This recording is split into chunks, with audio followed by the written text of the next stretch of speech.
When Michael Jordan, basketball legend and billionaire, heard that his younger brother James had canceled his wedding due to money problems, he didn't just write a check.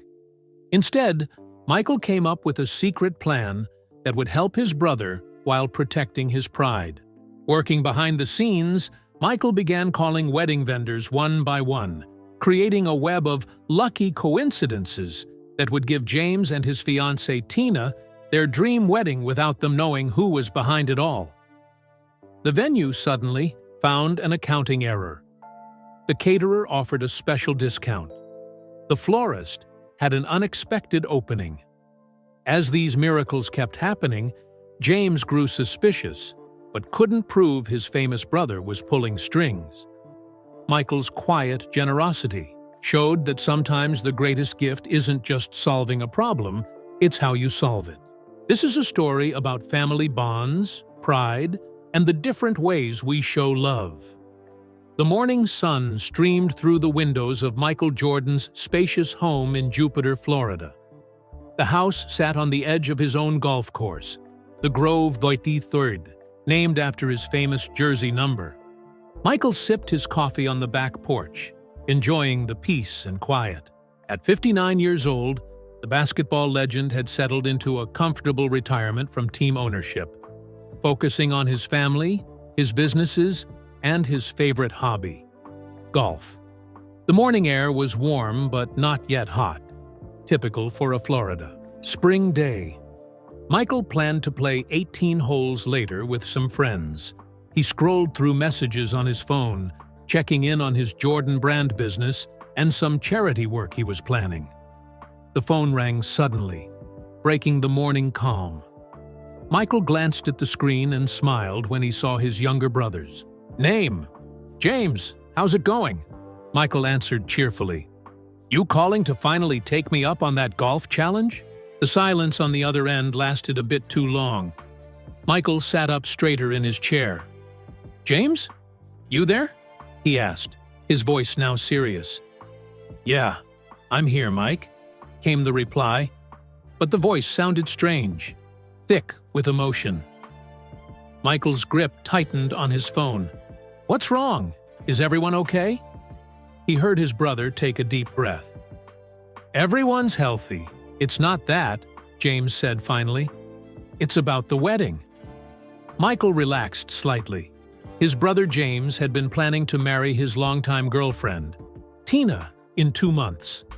They'd been together for 8 years, and Michael had been looking forward to celebrating with them in Charlotte. "What about the wedding? You getting cold feet?" Michael joked, trying to lighten the mood. "We canceled it," James said simply, his voice cracking slightly. Michael stood up from his chair, nearly spilling his coffee. "Canceled? What happened? Between you and Tina?" "Nothing happened with us. We're still together. We still want to get married, but—" James paused again. "But what, James?" "Talk to me," Michael urged gently. "It's the money, Mike," James finally admitted. "We lost our deposits when I had to use our savings for Mom's medical bills last month. Then the venue raised their prices, and the new caterer wants more than we can afford. We tried to make it work, but yesterday we had to call everyone and cancel. We'll just go to the courthouse someday." Michael's heart sank. He knew his brother had always been proud and independent, running his own store in Charlotte and living a modest life. James had always walked his own path, never asking for help from his famous brother. "James, why didn't you tell me about Mom's bills? I could have—" "That's exactly why I didn't tell you," James cut him off. "I don't want to be the brother always asking for handouts. You've done enough for the family already." Michael thought about their childhood home in Wilmington, North Carolina, where they'd grown up with their parents and 3 other siblings. Their father, James Sr., had always taught them to stand on their own feet, but also to help each other when needed. "It's not a handout between brothers," Michael said softly. "Remember what Dad always said? Family first," they both said at the same time. and Michael could hear the sad smile in his brother's voice. "I know, Mike, but this is different. The wedding was our dream, mine and Tina's. We saved for 3 years. It just wasn't meant to be now." "How's Tina taking it?" Michael asked, thinking about his soon-to-be sister-in-law, a kindergarten teacher with a warm smile who had been wonderful for James. "She says she doesn't care, that she just wants to be married to me. But I've seen her looking at those wedding magazines for years. She deserves her special day." James's voice dropped to a whisper. "I feel like I failed her." Michael felt a lump in his throat. His brother, who had cheered louder than anyone at his basketball games, who had defended him from bullies when they were kids, who had been there for him when their father died so suddenly in 1993, was hurting. "You didn't fail anyone, James. Life throws curves sometimes," Michael said firmly. "Listen, I've got a meeting soon, but I'll call you back later today, okay? We'll figure something out." "There's nothing to figure out, Mike. I just needed to tell you why we canceled. Don't worry about us. We'll be fine." After a few more minutes of talk, they hung up. Michael put down his phone and walked to the edge of his property, looking out over the perfectly maintained golf course that bore his name. The irony wasn't lost on him. He had more money than he could spend in a lifetime, while his own brother couldn't afford a wedding. Michael Jordan had faced many challenges in his life: tough playoff games, business setbacks, personal tragedies. But few had hit him this hard. This wasn't about basketball or business. This was family. He pulled out his phone again and called his personal assistant. "Marcus, I need you to clear my schedule for the next few days," he said decisively. Something important came up with family.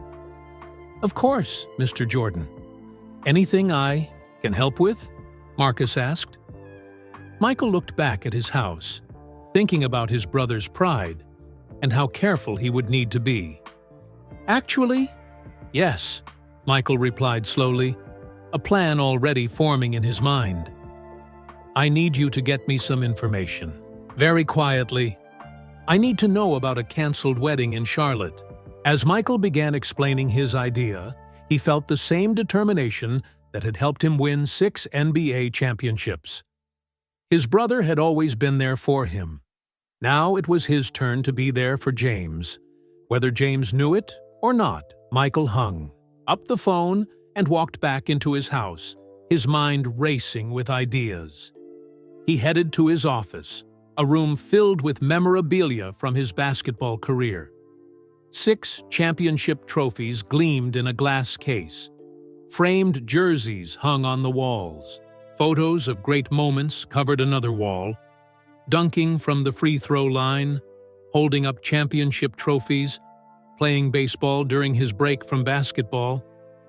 But it was the family photos that caught his eye now. Michael walked over to a large framed picture of the entire Jordan family taken on Christmas nearly 40 years ago. There they all were, his parents, James Sr. and Dolores, standing proud behind their 5 children. Michael, his older brothers Ronnie and Larry, younger brother James Jr. and their sister Roslyn. Michael touched the glass over his father's face gently. James Sr. had been gone for over 30 years now, murdered in 1993 while napping in his car. The pain of that loss had changed Michael forever. His father had been his biggest supporter, attending every game he could, offering advice and encouragement. "What would you do, Dad?" Michael whispered to the photo. He already knew the answer. James Sr. had always taught them that family was everything. "You can have all the money and fame in the world," he used to say, "but without family to share it with, it means nothing." Michael sat down in his leather chair and closed his eyes, remembering their childhood home in Wilmington, North Carolina. It wasn't a fancy house, but it was always full of love and laughter. All the Jordan kids were competitive, especially Michael and Larry, who battled fiercely in their backyard basketball games. Larry had been the better player when they were young, pushing Michael to improve. People often forgot that part of Michael's story. Michael smiled at the memory of those games, how they'd play until it was too dark to see the ball, their mother calling them in for dinner. His thoughts turned to James, the youngest brother. Though quieter than the others, James had a kind heart and steady nature. He'd been only 11 when Michael left for college at North Carolina. By the time Michael was winning championships with the Chicago Bulls, James was finding his own path, never wanting to live in his famous brother's shadow. The Jordan family had stayed tight-knit despite Michael's fame. His mother Dolores made sure of that, keeping everyone grounded. She'd never been impressed by the fame or fortune. "You put your pants on one leg at a time like everyone else," she would remind Michael whenever he came home, no matter how many trophies he'd won. Michael opened his eyes and pulled out his phone again, scrolling to a family group chat. The latest messages were about his mother's health scare last month, tests and doctor visits that had ended with good news but expensive bills. James hadn't mentioned money problems in the chat. He'd simply written, "Got mom's bills covered, don't worry, pride." That was the Jordan family trait that united them all. Sometimes it was a strength. Sometimes it got in the way. Michael remembered when he was cut from his high school varsity basketball team as a sophomore. He could have asked his parents to talk to the coach, but instead, he used that disappointment to fuel his determination. He practiced harder than ever before, growing several inches that year, and made the team the next season. That same pride now kept James from asking for help. "Marcus," Michael called to his assistant, who appeared in the doorway, "can you get me the names of the top wedding venues in Charlotte? And find out which ones had cancellations recently?" "Of course, Mr. Jordan," Marcus replied, typing notes into his tablet. "Anything else?" "Yes, I need to know about wedding planners in Charlotte, too. The best ones, but discreet. Someone who can keep a secret." Michael stood up and walked to the window. "And book me a flight to Charlotte for tomorrow morning. Don't tell anyone I'm coming." "Not even your brother?" Marcus asked. "Especially not my brother," Michael said firmly. "This needs to be handled carefully." After Marcus left, Michael called his sister Rosalind, the only person he trusted completely with this delicate situation. "You want to do what?" Rosalind asked after Michael explained his plan. "I want to save James's wedding without him knowing I paid for it," Michael repeated. "I need your help." "Mike, that's sweet, but James will figure it out. He's not dumb." "Not if we do it right," Michael insisted. "Remember when Dad used to leave money in Mom's purse and pretend he didn't know how it got there?" Rosalind laughed. "And Mom always knew it was him, but pretended she didn't, so he could feel good about helping. I see where you're going with this." "Exactly. James might suspect, but if we do this right, he can accept the help without feeling like he failed." There was a pause before Rosalind spoke again. "This is why you were always my favorite brother." "Don't let the others hear you say that," Michael joked, feeling better already. "So you'll help?" "Of course." "What do you need me to do?" Michael outlined his plan. Rosalind would contact Tina, James's fiancée, asking about the canceled wedding, as if she'd just heard the news. She would get the details, venues, caterers, florists, everything they had planned before canceling. "Just don't make it obvious you're fishing for information," Michael cautioned. "Please," Rosalind scoffed. "I've been keeping secrets in this family since before you could dunk.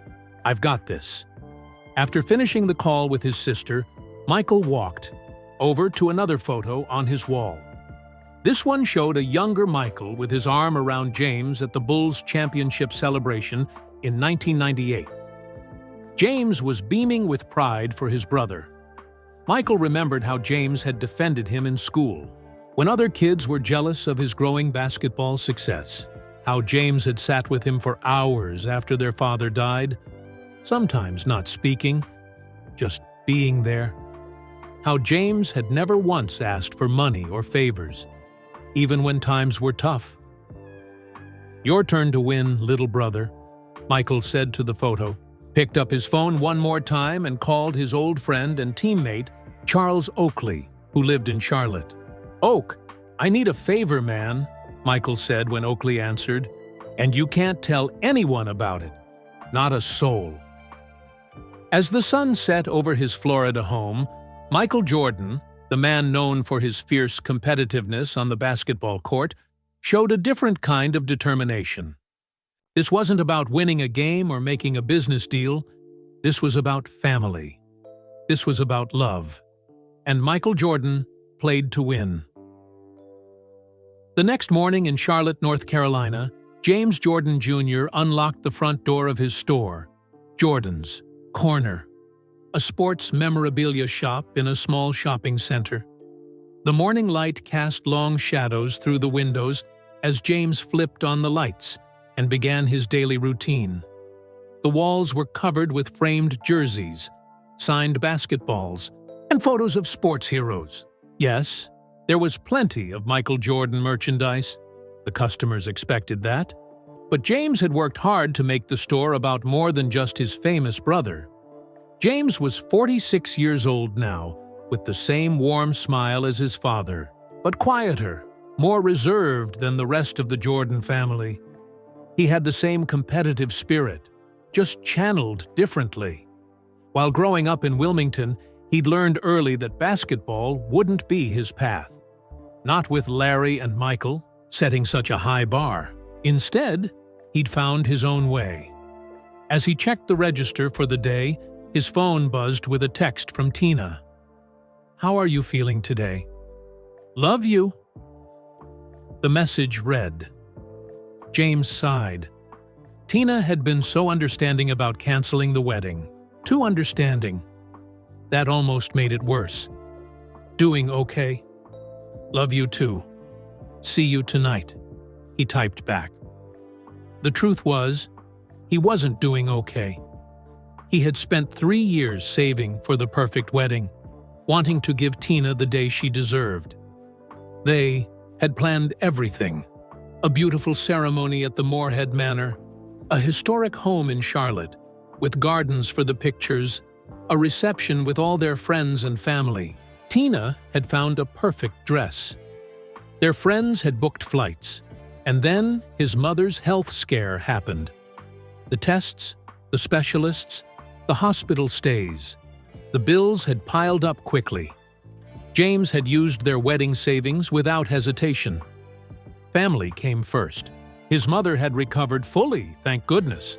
But the wedding fund was gone. They had tried to scale back their plans, looking for cheaper venues, fewer guests, simpler food. But when the original venue kept their deposit after canceling and the new place wanted even more money up front, they had finally given up. "We don't need a fancy wedding," Tina had said, holding his hand across their kitchen table. "I just want to be your wife." Tina Moore was a kindergarten teacher at Charlotte Elementary, patient and kind with a laugh that filled a room. They had met 8 years ago when she came into his store looking for a gift for her nephew. Something about her had caught James's attention immediately. Maybe her smile, or the way she spoke with such passion about her students. Their first date had been coffee, then dinner the next week. Within 6 months, they were inseparable. Tina never cared about James's famous last name. In fact, she'd admitted later she hadn't even made the connection at first. The bell above the shop door jingled, pulling James from his thoughts. His first customer of the day, an older man looking for a birthday gift for his grandson, wandered in. James put on his professional smile and went to help. Throughout the morning, James kept busy with customers, restocking shelves and placing orders. The store didn't make him rich, but it had been steady enough until recently. The economy had been tough on small businesses like his. People had less money for collectibles these days. During a quiet moment around noon, James found himself looking at a framed photo behind the counter. It showed all 5 Jordan siblings at Michael's Hall of Fame induction ceremony. Everyone looked so proud that day. James remembered how his friends in school would ask what it was like being Michael Jordan's brother. The truth was complicated. He was immensely proud of Michael, of course. How could he not be? But living in such a large shadow wasn't easy, especially in North Carolina, where basketball was religion and Michael was its god. Their father had helped. James Sr. had made sure each of his children felt equally valued, equally loved. "You're not in competition with each other," he would say. "You're a team. The only competition is with yourself, to be better today than you were yesterday." After their father died, the family had leaned on each other even more. Their mother became their rock, keeping everyone together despite the grief. Michael had taken it especially hard, eventually leaving basketball for a time. James's phone rang, interrupting his memories. It was his sister, Roslyn. "Hey, sis," he answered, moving to the back room for privacy. "James, I just heard about the wedding from Mama." "Why didn't you tell me?" Roslyn asked, her voice full of concern. James winced. He had hoped to avoid these conversations. "It's not a big deal, Roz. We're going to do something small later." "But you two had everything planned. What happened?" James gave her the short version, downplaying the financial issues. Roslyn asked questions about the venue, the date, all the details they'd had to cancel. "Why all the questions?" James finally asked, suspicion creeping into his voice. "Just trying to understand the situation," Roslyn said smoothly. "Maybe I can help." "We don't need help," James said firmly. "And please don't go to Mike about this." "Why would you say that?" Roslyn asked too quickly. "Because I know how you think. This isn't his problem to fix." After finishing the call with his sister, James returned to the front of the store. A group of teenagers was examining the display of Michael Jordan shoes, pointing and taking pictures. "That's his brother right there," one of them whispered not so quietly, nodding toward James. James just smiled politely, used to this after all these years. He didn't mind being known as Michael Jordan's brother. He was proud of that connection. What bothered him was the assumption that came with it, that he must be rich too, that everything must be easy for him. The reality was much different. James had built his life on his own terms, brick by brick. His store, his relationship with Tina, their small but comfortable house. He had never asked Michael for money or favors, even when times were tough. He wasn't about to start now, no matter how much it hurt to see the disappointment in Tina's eyes when she thought he wasn't looking. As the day went on, James helped customers, checked inventory, and tried not to think about wedding plans that would never happen. He didn't know that 500 miles away in Florida, his famous brother was already setting wheels in motion, determined to make those plans a reality. The Florida sunset painted the sky in brilliant oranges and pinks as Michael Jordan sat on his back porch, staring out at his golf course. A half-empty glass of his favorite tequila sat on the table beside him. He'd been sitting there for almost an hour, thinking. His phone showed a flight confirmation for Charlotte tomorrow morning. His bag was already packed. But the real challenge wasn't getting to Charlotte. It was figuring out exactly how to help his brother without hurting his pride. Michael took a sip of tequila and leaned back in his chair. The sprinklers had just come on, misting the perfectly maintained grass of the golf course. He'd named it the Grove 23, after his famous jersey number. Everything he owned seemed to have his name or number on it.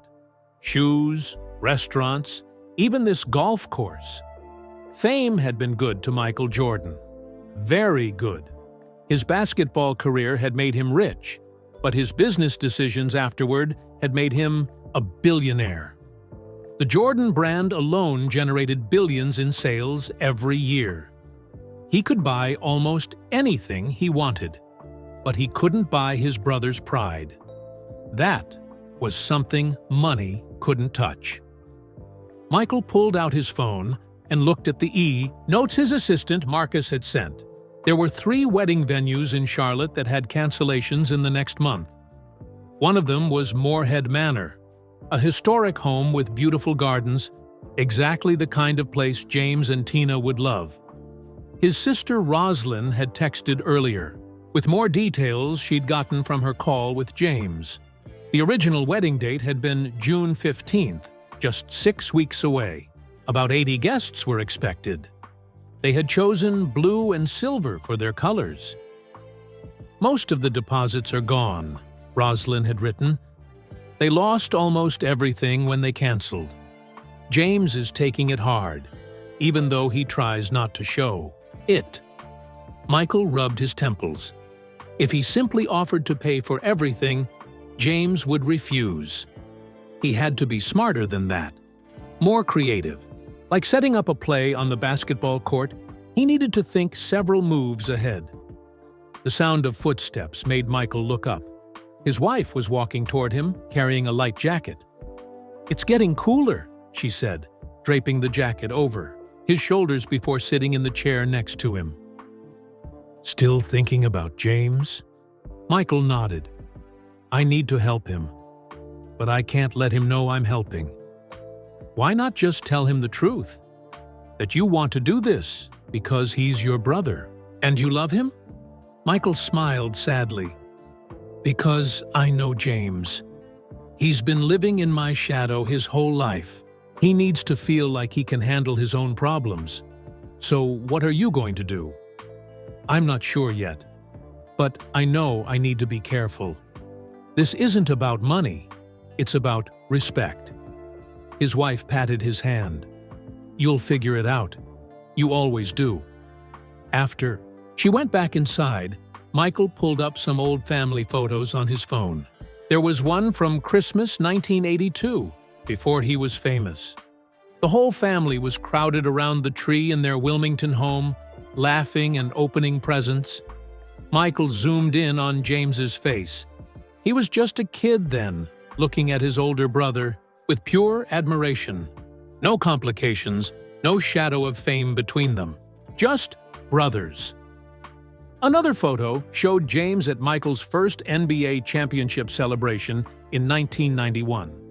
James had flown to Chicago for every home playoff game that year, cheering louder than anyone.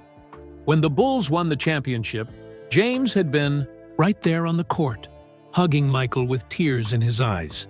"You did it, Mike! You did it!" he had shouted over the noise of the crowd. More memories flooded back. James visiting him during his baseball career, never once questioning the decision that so many others criticized. James sitting quietly with him after their father died, sometimes not speaking for hours, just being present. James defending him to reporters who asked nosy questions about his gambling or his competitiveness. James had always been there, steady and supportive, never asking for anything in return. Michael looked up at the stars now appearing in the darkening sky. "I owe him this," he whispered to himself. The decision was made. He would find a way to give James and Tina their wedding without making James feel like he needed charity. It would take planning, secrecy, and probably a few well-placed lies. But Michael Jordan had never backed down from a challenge. He picked up his phone and called Charles Oakley again. "Oak, did you get the information I asked for?" "Yeah, Mike. I made some calls about that venue you mentioned, Moorhead Manor. Found out something interesting. They've got a cancellation for June 15th, same date your brother originally booked. The manager there is a huge basketball fan too." Michael smiled. This was the first piece falling into place. "Perfect. I'm flying in tomorrow." can you pick me up at the airport? We've got work to do." As he hung up the phone, Michael felt that familiar fire inside, the same determination that had pushed him to hit the game-winning shot in the 1998 NBA Finals, the same will to win that had defined his career. Some people might think it was strange that Michael Jordan, one of the most famous and successful athletes of all time, was working this hard just to help his brother have a wedding. Those people had never met the Jordan family. Michael's private jet touched down at Charlotte Douglas International Airport just after 9 in the morning. Charles Oakley was waiting in a black SUV with tinted windows on the tarmac. The two old friends embraced before climbing into the vehicle. "Thanks for coming on such short notice, Oak," Michael said as they pulled away from the airport. "For you and your family?" "Any time," Oakley replied. At 6'9", the former NBA power forward barely fit behind the wheel. He had been Michael's teammate on the Chicago Bulls in the 1980s and remained one of his closest friends. "So, what's the plan exactly?" "First, we need to visit this Moorhead Manor place without anyone recognizing me," Michael said. He pulled a baseball cap low over his eyes and slipped on a pair of sunglasses. Even at nearly 60 years old, Michael Jordan couldn't go anywhere without being spotted. His face was too famous, his presence too magnetic. "You really think a hat and sunglasses are gonna do it?" Oakley laughed. "This is Charlotte, man. Your face is on billboards all over town. That's why I brought you. You're my distraction," Michael grinned. 20 minutes later, they pulled up to Moorhead Manor, a beautiful historic home with white columns and sprawling gardens. Michael stayed in the car while Oakley went inside to speak with the manager. Through the windows, Michael could see the gardens where James and Tina had planned to say their vows. It was perfect, elegant, but not flashy, just the kind of place his brother would choose. Oakley returned with a thin man in a suit who kept glancing nervously at the SUV. "Mr. Norton wants to speak with you directly," Oakley said, opening the door. "He's the manager." The man peered into the car, his eyes widening when he recognized Michael. "Mr. Jordan, this is such an honor," he stammered. "Please, come inside where we can talk privately." Inside his office, Norton couldn't stop staring at Michael. "I never thought I'd have the actual Michael Jordan in my office. I was at your last game with the Hornets, you know, when you were an owner." "That's nice," Michael said politely. "But I'm here about something else. I understand you had a cancellation for June 15th. "Yes, just yesterday. A shame, really. It's our busiest season, but so late in the game it will be hard to rebook." Michael leaned forward. "I'd like to book that date." Norton blinked in surprise. "For yourself, Mr. Jordan?" "No, for my brother James. He and his fiancée, Tina Moore, had actually booked this place originally, but had to cancel. I'd like to reinstate their wedding, but with one condition." Michael explained his unusual request. The venue would contact James, claiming there had been an accounting error. His deposit hadn't been processed correctly and was still available. Furthermore, a fortuitous cancellation had reopened his original date. The venue would offer to reinstate his original booking at a special rate due to the confusion. "But there's no special rate. I'll pay the full amount, plus extra for your discretion," Michael said, sliding a check across the desk. "My brother can't know I'm involved." Norton stared at the check, then at Michael. "May I ask why the secrecy?" Michael hesitated, then decided honesty was best. "My brother has always made his own way. He doesn't want to be in my shadow. If he knew I was paying, he'd refuse." Norton nodded slowly. "I understand family pride, Mr. Jordan. My own brother and I are the same way." He picked up the check. "Consider it done. I'll call Mr. Jordan, your brother, this afternoon with the good news about our accounting error. One more thing, Michael added. I need the names of the other vendors they had booked. Caterer, florist, photographer, everything. Back in the SUV, Michael checked off the first item on his list. The venue's handled. Now we need to track down all the other wedding services without James finding out. How are you going to do that? Oakley asked as they drove through Charlotte. I've got people working on it, Michael replied, checking his phone. His assistant, Marcus, had texted a list of local wedding vendors that Rosalind had extracted from her conversation with James. We need to visit each one and make the same deal. Their next stop was a small catering company called Charlotte's Finest. The owner, a middle-aged woman named Karen, almost dropped her tray of samples when Michael walked in. "Oh my goodness," she gasped. "You're him." Michael gave her his famous smile. "Yes, ma'am, and I need your help with something important." Karen's catering company had been one of the services James and Tina had to cancel. Like the venue, they had lost their deposit. Michael made the same proposal. Karen would call, James claiming a scheduling mix-up had occurred and his original date was available again. She would offer a discount that would make the price manageable for James, while Michael would quietly pay the difference and then some. "It would mean so much to my brother and his fiancée," Michael explained. "They've been planning this for years." Karen wiped away a tear. "My husband and I have been Bulls fans since the 90s. Our son is named Jordan, after you. Of course I'll help." Throughout the day, Michael and Oakley visited the florist, the photographer, the DJ, and the baker who had been lined up for the original wedding. At each stop, Michael made the same deal, swearing everyone to secrecy.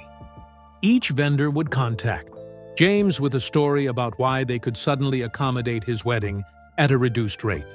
All these coincidences might make him suspicious, Oakley pointed out, as they drove to their last stop. "Maybe," Michael admitted, "but James wants this wedding badly enough that he might just accept a stroke of good luck without questioning it too much." Their final visit was to a local men's formal wear shop where James had ordered tuxedos. The owner was more difficult to convince. "I don't know, Mr. Jordan," he said skeptically. Telling him we suddenly found his deposit that was supposedly non-refundable? That's a pretty big stretch, Michael thought for a moment. What if you tell him a customer canceled a large order and you're overstocked with his size? You can offer him a store credit for the lost deposit. The owner nodded slowly. That could work. It happens sometimes. By late afternoon, Michael and Oakley had visited every vendor on the list. Each had agreed to contact James with their own good news story. The plan was coming together, but the timing would be crucial. "We need the calls spaced out," Michael told his assistant Marcus over the phone. "If everyone calls him on the same day with good news, he'll definitely suspect something." Back in the SUV, Michael finally relaxed. Phase 1 of his plan was complete. Now came the hardest part, staying in the shadows while making sure everything went perfectly. "You think this will actually work?" Oakley asked, as they headed to his home, where Michael would stay to avoid being spotted at a hotel. Michael looked out the window at the Charlotte skyline. "It has to work, Oak. This isn't just about a wedding. It's about showing my brother that sometimes good things happen to good people." Oakley nodded. "You're a good brother, Mike." "I'm trying to be," Michael replied softly. "James deserves this. Happiness.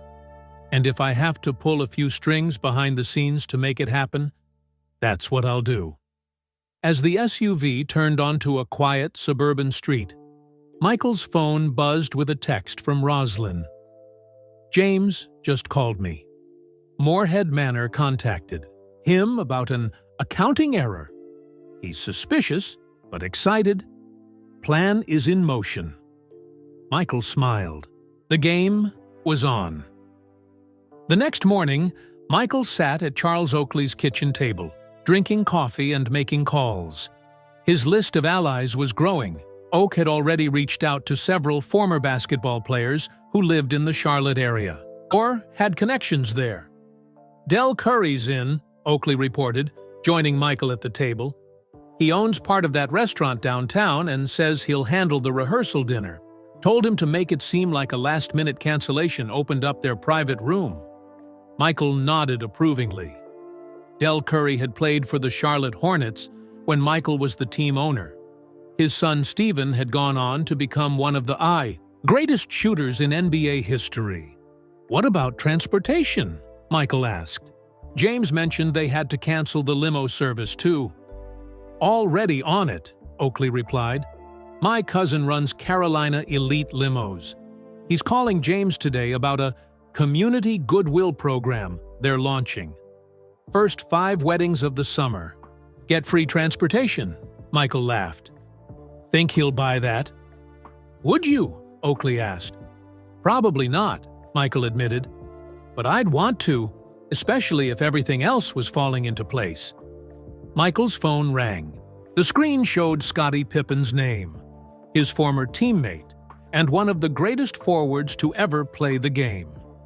"Pip, thanks for calling back," Michael answered. "Oak told me what you're doing for your brother," Pippen said. "Count me in. I'm flying to Charlotte tomorrow."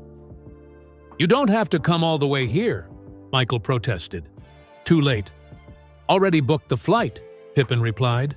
"Besides, it'll make sense. I've got that youth basketball camp next week in Raleigh. I'll just say I came early to visit friends." Michael felt a surge of gratitude. Throughout his career, he had been known as an intense competitor, sometimes hard on teammates and rivals alike. But those who knew him best understood his loyalty ran deep. "What do you need me to do?" Pippen asked. "We need more people we can trust," Michael explained. "James is smart. If things fall into place too easily, he'll get suspicious." They discussed the plan for several minutes. Pippen would serve as another set of eyes and ears around Charlotte, helping coordinate the various vendors without being seen with Michael. As another famous former Bull, Pippen could move freely around town, making arrangements without raising suspicions. "How about a wedding gift fund?" Pippen suggested. "Something where friends and family can contribute without him knowing how much. Came from you." "That's perfect," Michael said. "Set it up with a local bank. Make it anonymous. Donors' names hidden from the recipients." Next, Michael called his old Chicago Bulls coach, Phil Jackson.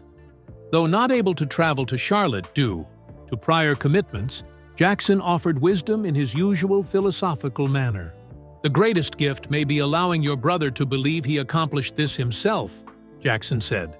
"Let him have the victory. Stay in the shadows." "That's the plan, Phil," Michael replied. "And one more thing," Jackson added. "Don't forget to enjoy the process. This isn't just about the wedding day. It's about the journey to get there."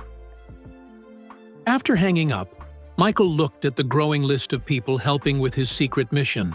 Former teammates, coaches, business associates, a roster of legendary names was forming to help one ordinary couple have their special day.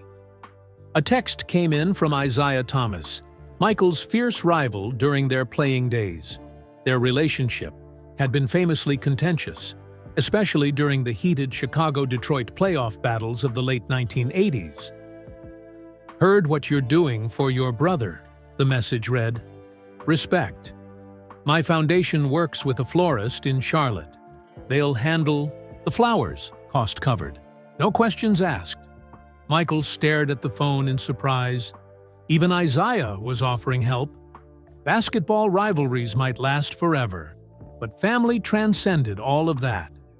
By noon, Michael had fielded calls from a dozen more people wanting to help. Some were famous athletes. Others were business connections from his Jordan brand empire. All wanted to be part of the mission. "This is getting bigger than I expected," Michael told Oakley. "That's your effect on people. Oakley replied. "When Michael Jordan calls, people listen." Michael's phone buzzed with a message from Roslyn. James just got a call from the photographer. He's starting to think it's his lucky day. Still doesn't suspect anything. "We need to be careful," Michael said, more to himself than to Oakley. "Too much good luck might seem suspicious. Or," Oakley countered, "it might seem like the universe is finally giving your brother a break." Later that afternoon, Michael received another message from his sister. "Tina is crying happy tears. The cake bakery called and said they had a cancellation and can do their wedding after all." Michael felt a lump in his throat. This wasn't about basketball or business deals. This wasn't about winning championships or building a billion-dollar brand. This was about family, about making his little brother happy. As the day ended, Michael looked at the list of tasks completed and those still to do. The venue, catering, photography, transportation, flowers, and cake were all arranged. Still needed were the music, decorations, and 100 other details that would make the wedding perfect. The team was assembled. The plan was in motion. And Michael Jordan, the man who had led the Chicago Bulls to 6 NBA championships, was facing what might be his most important challenge yet: giving his brother the perfect wedding without taking away his pride. Early the next morning, Michael moved his operation to a private office at the Jordan brand headquarters in Charlotte. Few people knew he was in town, and he wanted to keep it that way. The spacious corner office overlooked the city, with Michael's familiar Jumpman logo visible on the building across the street. "James called me last night," Oakley reported as he entered with coffee. "He's excited but confused. Says it's like the whole world suddenly wants his wedding to happen." Michael smiled. "Good, as long as he doesn't suspect me." "Oh, he suspects," Oakley chuckled. "But he can't prove anything." Michael's assistant Marcus had set up a large whiteboard with a timeline of the wedding preparations. Each task had a person assigned to it, with deadlines and notes. It looked like the planning board for a major business launch or a championship basketball season. "Scotty lands at noon," Marcus said, checking his tablet. "I've arranged for a car to bring him directly here." Michael nodded. "What about the DJ?" James mentioned they had to cancel the music too. "Already handled," said a voice from the doorway. Michael turned to see Ahmad Rashad, his longtime friend and former NBC sports commentator. They embraced warmly. "Ahmad, I didn't know you were coming to Charlotte." "When Scotty called, I couldn't say no," Ahmad replied. "Besides, I have connections with the music industry." The DJ they wanted was already booked for another event on June 15th, but I found someone even better. DJ Jazzy Jeff is in town that weekend for a club appearance. He's agreed to stop by and play the reception for an hour. Michael's eyebrows shot up. "Seriously? James would love that." "It's all arranged. We're telling James that the club is sponsoring a contest, and he and Tina have been randomly selected as winners. 1 hour of DJ Jazzy Jeff at their wedding reception." Michael laughed. "That's so ridiculous it might actually work." Throughout the morning, Michael fielded calls from various vendors and helpers. Nike executives had agreed to cover several expenses as a community goodwill initiative. A local printing company offered to redo the invitations at no cost, claiming they were testing new paper stock. 2 Charlotte restaurants had volunteered to cater different parts of the wedding weekend. "This is getting complicated," Michael said, looking at the growing web of favors and arrangements on the whiteboard. "We need to make sure stories don't contradict each other." Marcus nodded, making notes. "I'm keeping track of what each vendor is telling James and Tina. So far, no contradictions." By the time Scottie Pippen arrived, the office resembled a command center. Maps of Charlotte marked important locations. Lists of guests, vendors, and helpers covered another wall. Michael was on the phone, speaking with a jeweler about wedding bands. "Yes, I understand they already purchased rings," Michael was saying, "but could you contact them about a special promotion? Buy one, get one free? Or a store credit for future purchases?" He paused, listening. "Perfect. Thank you." He hung up and greeted Pippin with their old handshake from Bull's days. "This is quite an operation you've got here," Pippin said, looking around the room. "You know me, Pip. I don't do anything halfway." Pippin picked up a folder labeled Backup Plans and flipped through it. "You've thought of everything." "Not everything," Michael admitted. "What happens when James figures out I did all this? He's going to be upset." "Is he, though?" Pippin challenged. "Think about it. Deep down, he probably wants to believe good things can happen to him, that the universe isn't against him." "The universe isn't helping him," Michael pointed out. "I am. Maybe you're the universe's way of helping," Pippin suggested with a smile. Michael's phone buzzed with a message from Roslyn. "James just called. Tina's dress shop called. They found her exact dress on sale. He's starting to believe in miracles." Michael showed the message to Pippin and Oakley, who both laughed. "The dress was the trickiest part," Michael explained. "We couldn't find out exactly which one Tina wanted without raising suspicions. Roslyn had to call every bridal shop in Charlotte, pretending to be Tina's cousin looking for ideas for her own wedding. Finally, found the shop where Tina had put a dress on hold before they canceled. And now the shop mysteriously found the same dress on sale?" Oakley grinned. 50% off, Michael confirmed. "A sample sale, they called it." The phone on the desk rang, a secure line that only a few people had the number for. Michael answered and was surprised to hear his mother's voice. "Michael Jeffrey Jordan, what are you up to?" Dolores Jordan asked directly. Michael glanced at Pippin and Oakley and mouthed, "Mom," with a slightly worried expression. "What do you mean?" he asked innocently. "Don't play games with me," his mother replied. "James called me this morning, all excited about his wedding being back on. Says it's a miracle. Now, I've lived long enough to know there aren't that many miracles involving wedding venues and catering companies." Michael sighed. There was no point lying to his mother. He never could. "I'm helping him, Mama. But he can't know it's me." "Why not?" "Because he's proud. Like Dad was. Like you taught us to be." There was a pause on the line. Then Dolores spoke, more softly. "Your father would be very proud of you right now, Michael. Just be careful with your brother's feelings.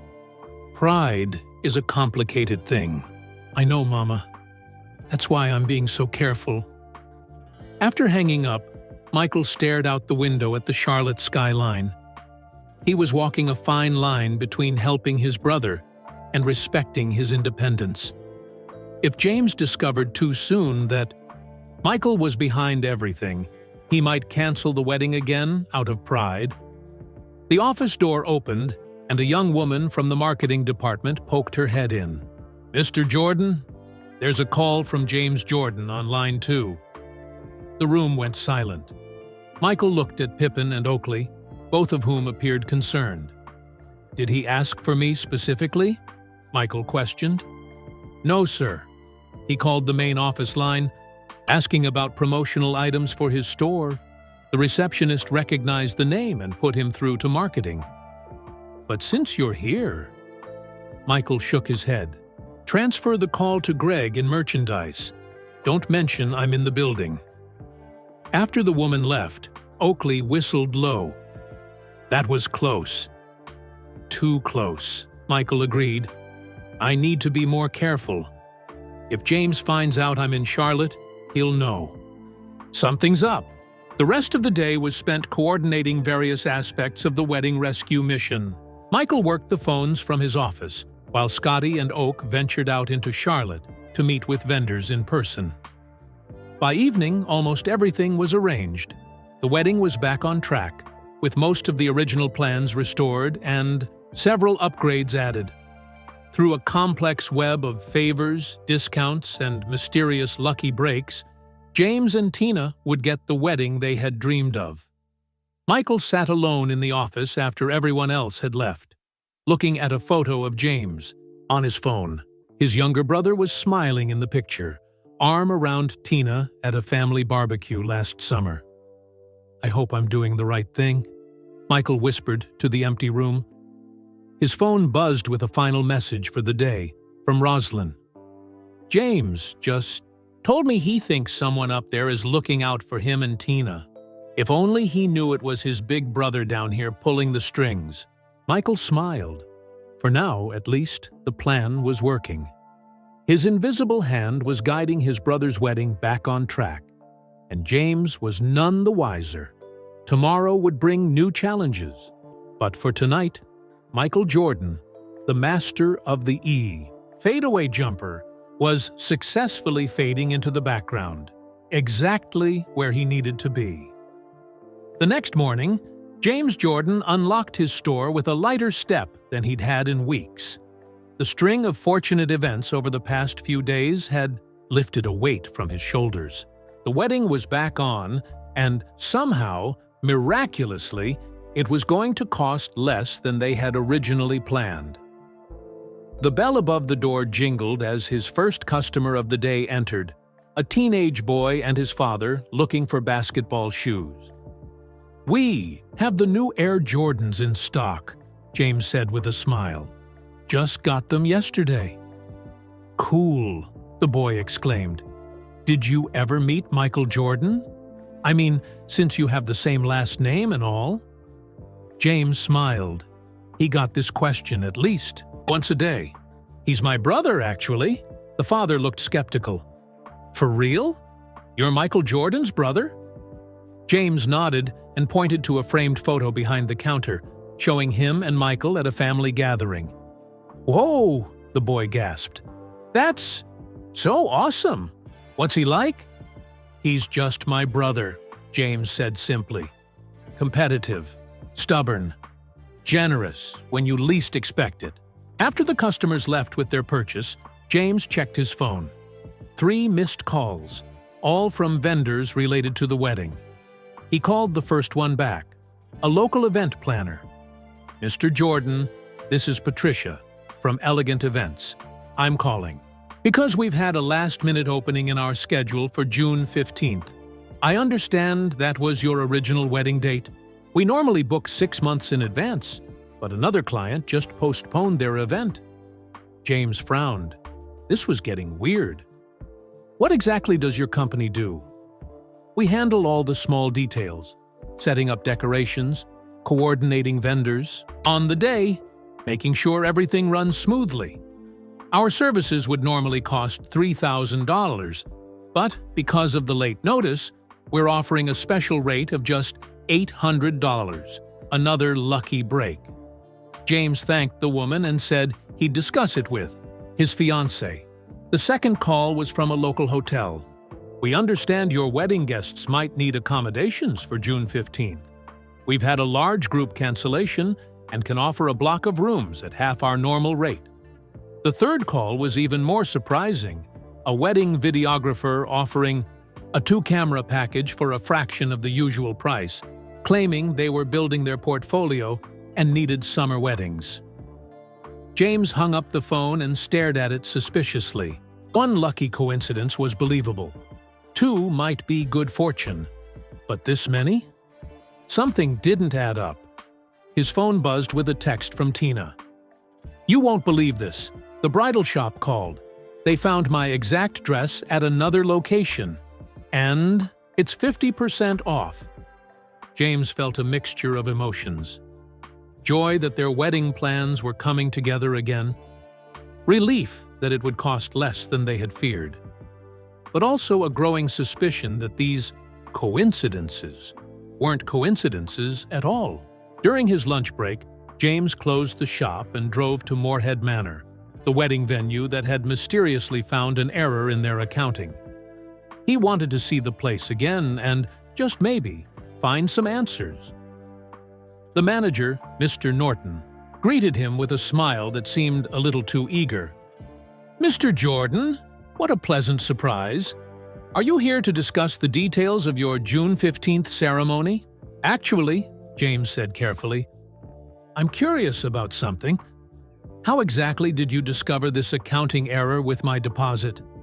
Norton's smile faltered slightly.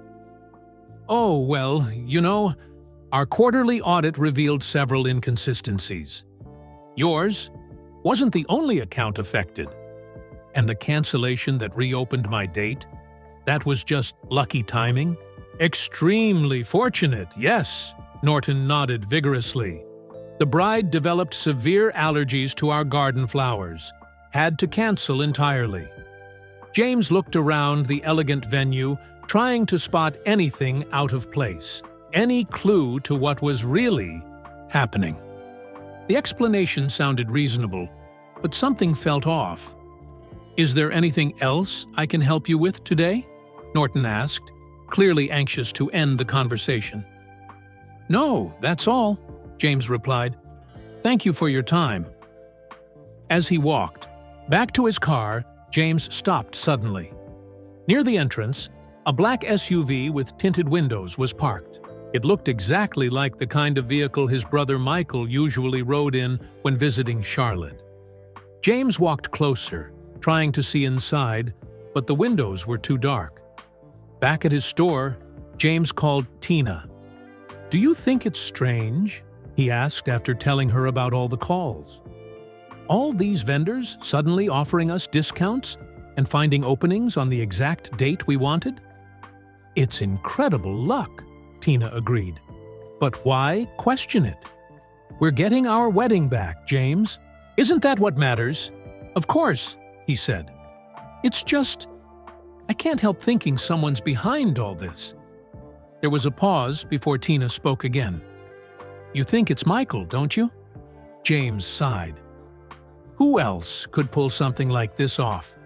These businesses wouldn't all suddenly decide to give us deals out of nowhere." "Would it be so terrible if he wanted to help us?" Tina asked gently. "It's not that," James explained. "It's the way he's doing it. The secrecy, the manipulation. Like I couldn't handle knowing the truth." "Or," Tina suggested, "maybe he knows you well enough to understand you wouldn't accept his help directly. He's respecting your pride, James." James hadn't thought of it that way. Was it possible Michael was being secretive not to trick him, but to protect his dignity? That evening at home, James sat on his back porch, gazing at the stars and thinking about his brother. They had always had a complicated relationship. Growing up in the shadow of the world's greatest basketball player wasn't easy. Everyone always asked about Michael, expected James to be like Michael, but Michael had never treated him as less than, never flaunted his success or made James feel small. In fact, Michael had always been supportive, always been there when it truly mattered. James pulled out his phone and scrolled to Michael's number. His thumb hovered over the call button. Should he confront his brother? Ask him directly if he was behind all these lucky breaks? Before he could decide, his phone rang. It was the DJ they had originally booked, calling with news that seemed too good to be true. "Mr. Jordan, you're not going to believe this, but we've been selected to participate in a promotional event with DJ Jazzy Jeff. He'll perform at one wedding reception in June, and your date is perfect. Would you be interested?" James couldn't help but laugh. This was getting ridiculous. But as he listened to the excited DJ explain the contest, he made a decision. Maybe, just maybe, he would accept these gifts without question.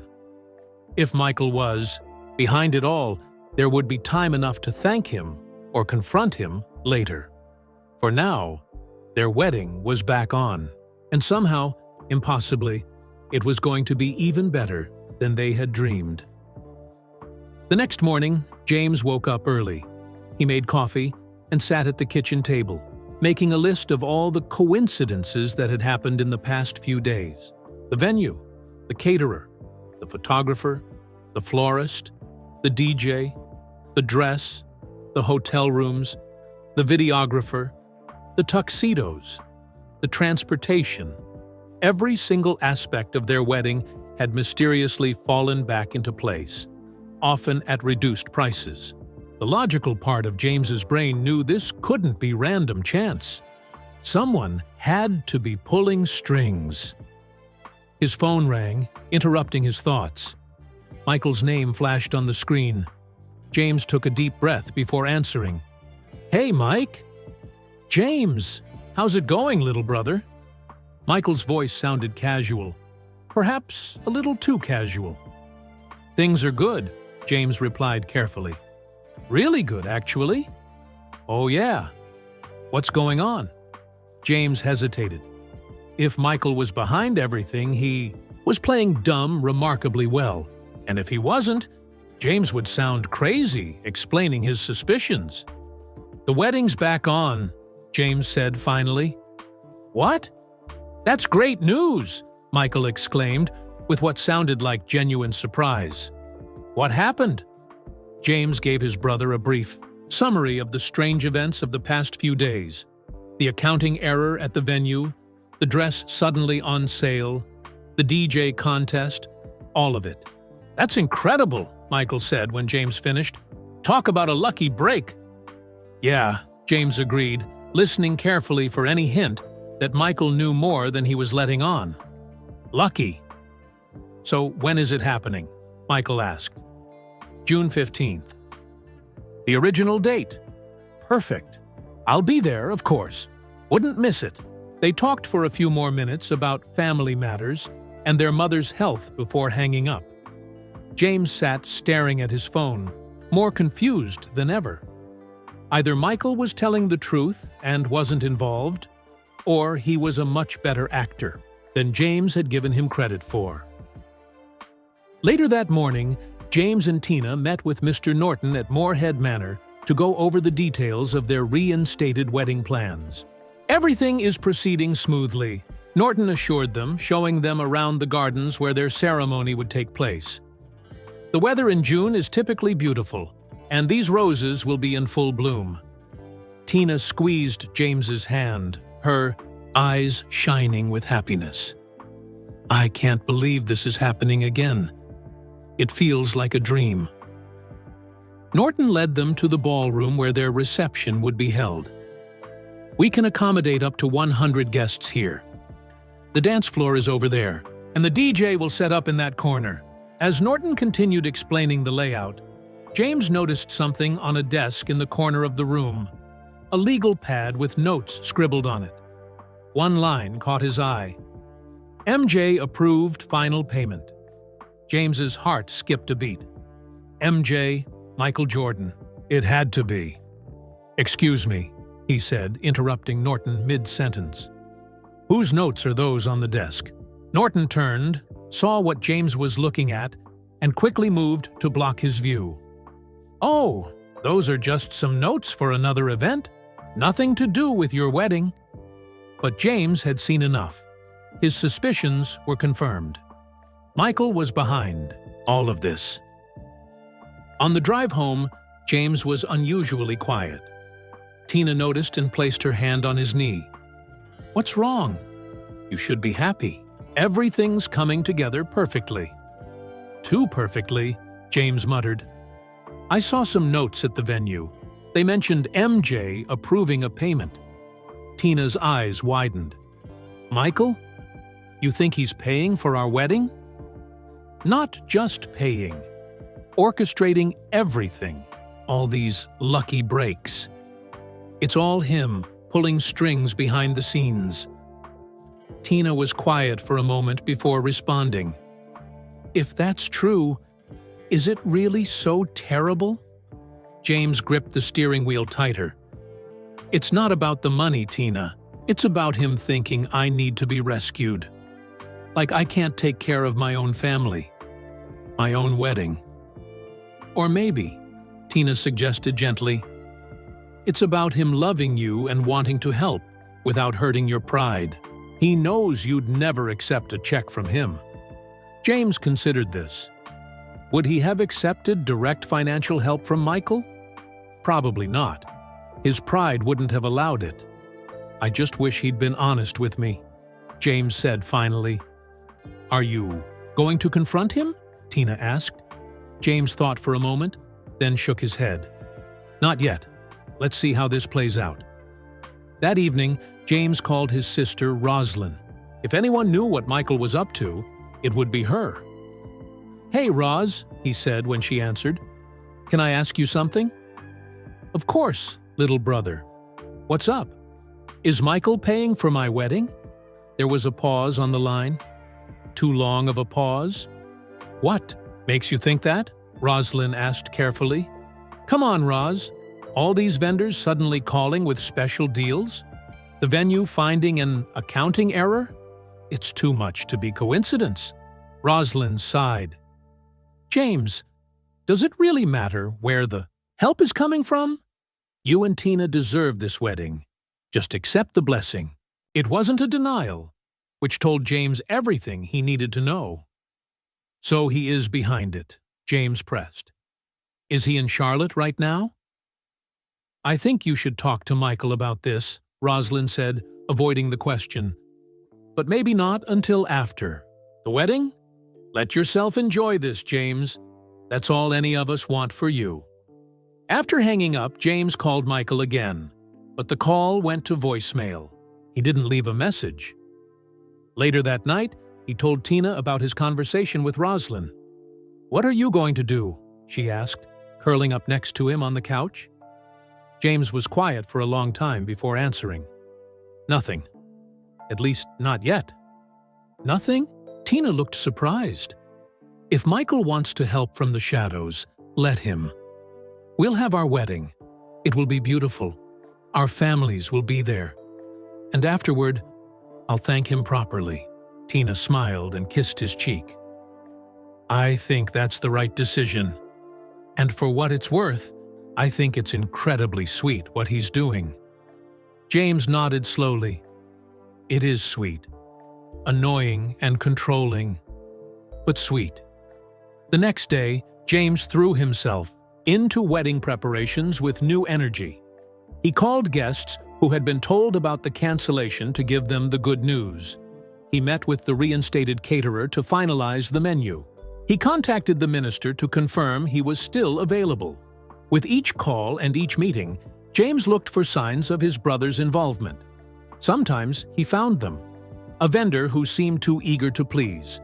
A service that was surprisingly affordable. Other times, everything seemed normal. Through it all, James kept his suspicions to himself. If Michael wanted to play this game, James would let him win. For now. The wedding would happen, and it would be perfect. And afterward, the brothers would have a conversation. A long overdue conversation about family, pride, and the invisible lines that connected them all. As the wedding date grew closer, James found himself watching for signs of Michael's involvement in every detail. With each passing day, the evidence mounted. When the wedding invitations arrived, they were printed on expensive paper that James knew he hadn't ordered. When the limousine company called to confirm the pickup time, the representative mentioned something about a community goodwill program that sounded rehearsed. When the baker delivered a sample of their wedding cake, a 3-tier masterpiece far more elaborate than what they had originally planned, James just smiled and thanked her, noticing how she avoided discussing the price. 2 weeks before the wedding, James closed his store early and drove to his mother's house in Wilmington. If anyone would give him straight answers, it would be her. Dolores Jordan welcomed her youngest son with a warm hug. At 79, she was still strong and sharp-minded, the family's cornerstone since James Sr.'s death. "This is a nice surprise," she said, leading him into her kitchen. "Are you hungry? I can make you something."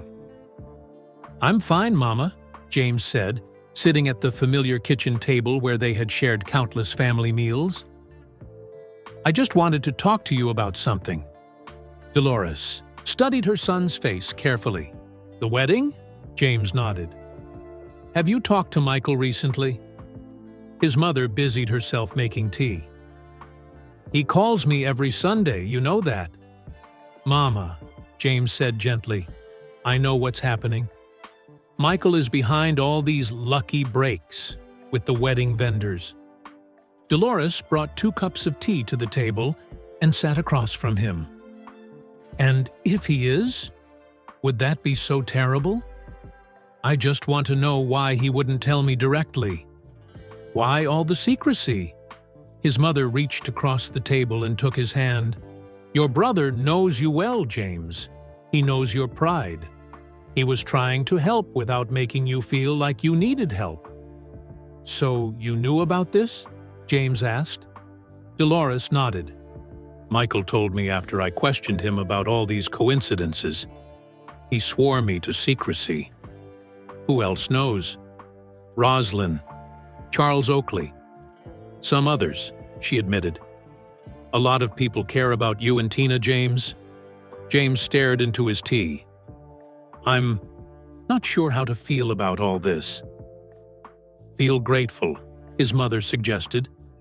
"And maybe a little loved."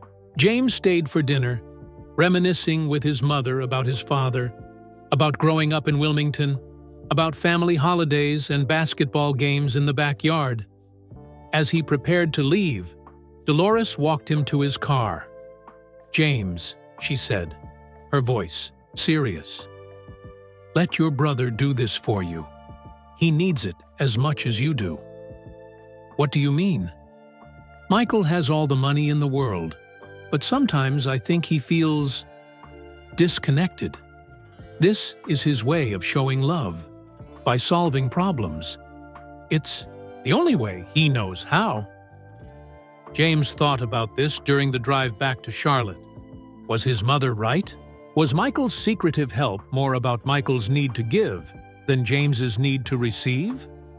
The next morning at his store, James was surprised when a delivery man brought in a large package. Inside was a custom display case for sports memorabilia, something James had mentioned wanting months ago during a family dinner. The invoice listed the sender simply as Jordan Enterprises. Later that day, the phone rang again. This time, it was a travel agent. "Mr. Jordan, I'm calling about your honeymoon package to Barbados. Everything is confirmed for your stay at Sandy Lane Resort. The upgrade to the Ocean View Suite has been processed at no additional charge." James frowned. "I'm sorry. There must be some mistake. We haven't booked a honeymoon yet." The agent sounded confused. "I have the reservation right here. 7 nights, all-inclusive, starting June 16th. It shows as fully paid." "Who made this reservation?" James asked. "I'm not authorized to say, but it was arranged through our corporate client program," the agent explained carefully. "The client requested that we confirm the details with you." After hanging up, James sat at his desk, overwhelmed. A honeymoon in Barbados? They had talked about it, dreamed about it, but never actually planned it due to the cost. Sandy Lane was one of the most exclusive resorts in the Caribbean. This was going too far. A venue was one thing, but a luxury honeymoon?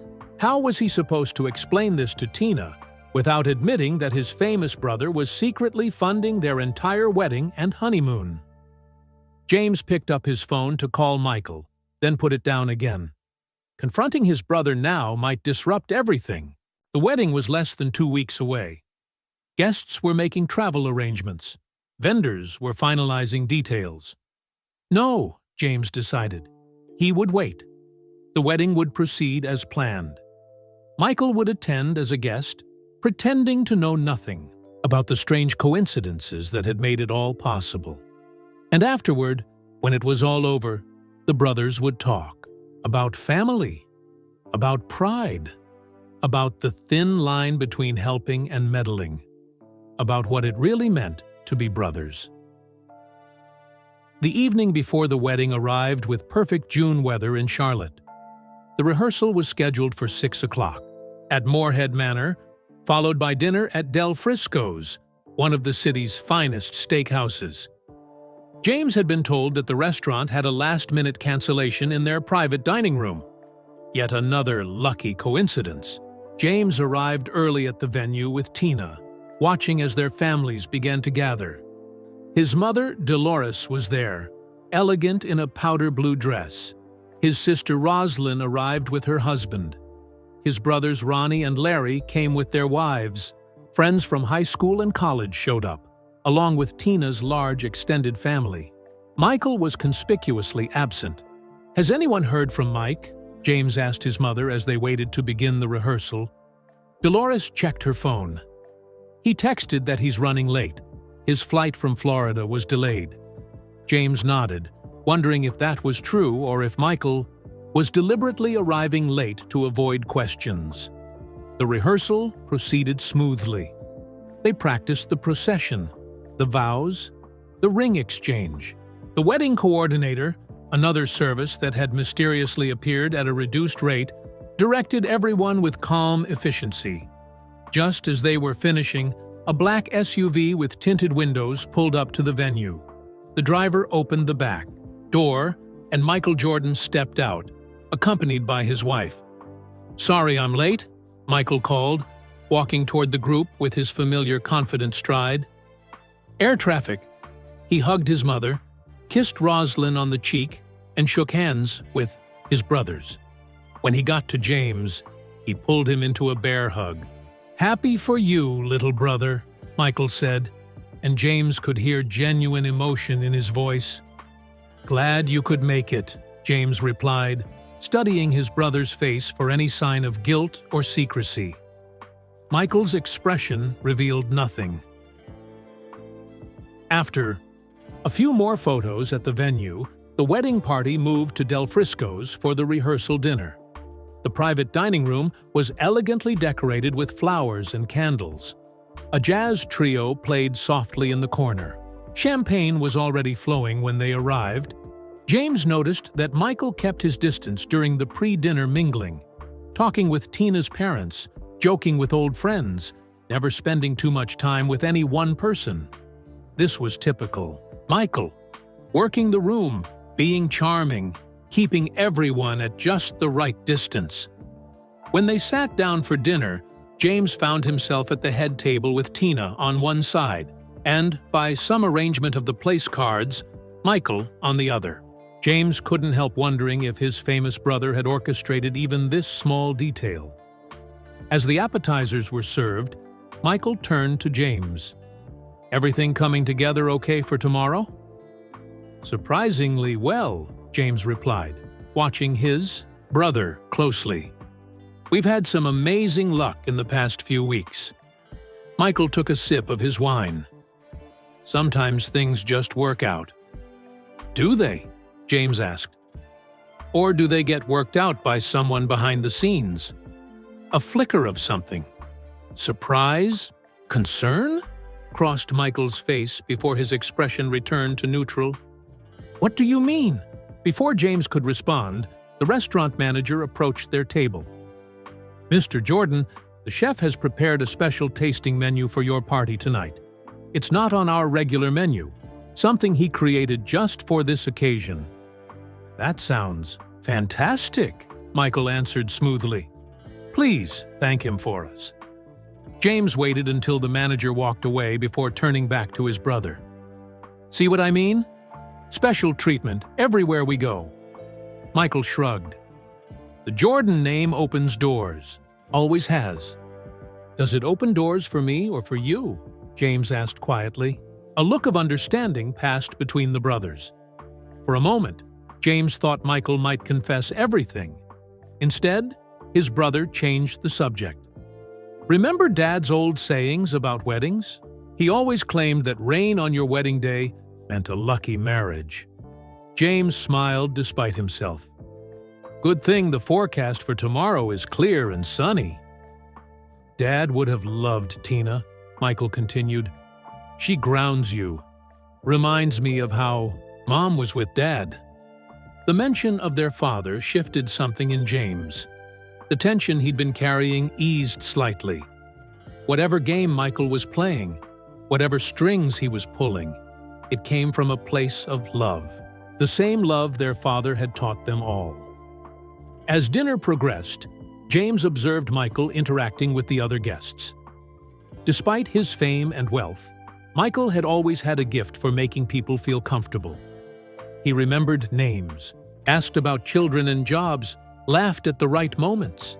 No one would guess that this man, worth billions, had secretly arranged and paid for much of the wedding they were celebrating. After the main course, it was time for toasts.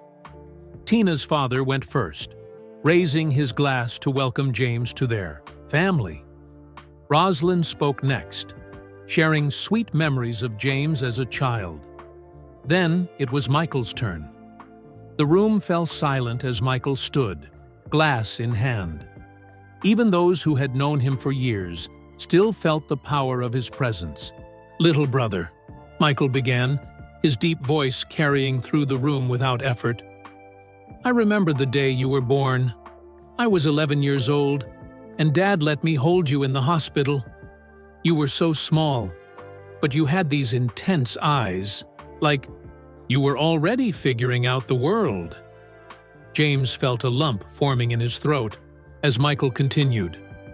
"Growing up with 4 siblings taught us all about sharing. Sharing rooms, sharing clothes, sharing attention. But the most important thing we shared was our parents' love. James Sr. and Dolores showed us that family is everything, that no matter what happens in life, family stands together." Michael turned slightly to include Tina in his toast. "Tomorrow, our family grows by one more. Tina, thank you for loving my brother exactly as he is, stubborn, proud, and loyal to his core." Laughter rippled through the room, and James felt Tina squeeze his hand under the table. "To James and Tina," Michael concluded, raising his glass higher, "may your marriage be blessed with love, health, and just the right amount of luck." Something in the way Michael emphasized the word luck made James certain his suspicions were correct. As everyone drank to the toast, the brothers' eyes met again, and this time, Michael gave the slightest nod, almost imperceptible, but unmistakable to James. After dinner, as guests began to leave, James pulled Michael aside into a quiet corner of the restaurant. "I need to ask you something," James said, keeping his voice low. "And I want an honest answer." Michael's expression became guarded. "What is it?" "The honeymoon at Sandy Lane in Barbados. Was that you?" Michael hesitated just long enough to confirm James's suspicions. "James, tomorrow is your wedding day. Let's focus on that." "So it was you," James pressed. "And everything else, too. The venue, the caterer, all of it." "Does it matter?" Michael asked. "You're getting the wedding you and Tina deserve. Isn't that what's important?" James took a deep breath.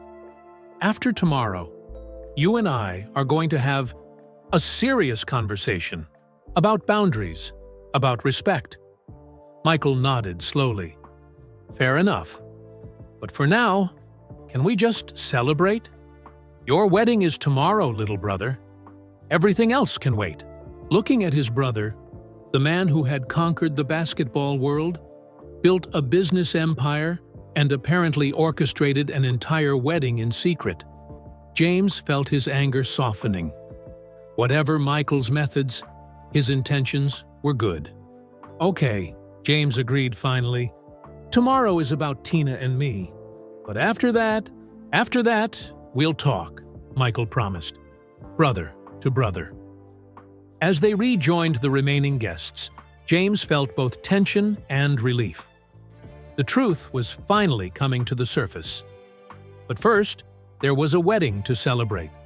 The morning of June 15th dawned bright and clear in Charlotte, just as the weather forecast had predicted. James woke early in his best friend Marcus's guest room, where tradition dictated he spend the night before the wedding. He lay still for a moment, watching sunlight filter through the blinds, thinking about the day ahead. In a few hours, he would marry Tina, the woman who had stood by him through good times and bad. The woman who had been just as heartbroken as he was when they'd canceled the wedding, and just as thrilled when it mysteriously came back together. The woman who deserved a perfect day, regardless of how it had been arranged. His phone buzzed, with a text from Michael. "Big day, little brother. Everything will be perfect." James stared at those words. Everything will be perfect.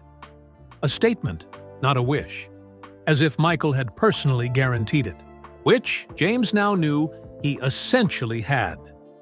After a quick breakfast, James and his groomsmen, his brothers Larry and Ronnie, his best friend Marcus, and Tina's brother Kevin, headed to Moorhead Manor.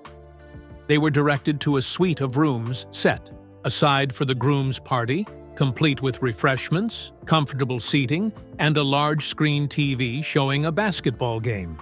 "This is fancy," Marcus whispered to James as they hung up their tuxedos. "Must have cost a fortune." James just nodded, choosing not to explain that his famous brother had likely covered most of the expenses. In another wing of the manor, Tina and her bridesmaids were getting ready in a similar suite. James had received several excited texts from her already, along with a photo of her mother helping with her hair. He couldn't wait to see her walk down the aisle.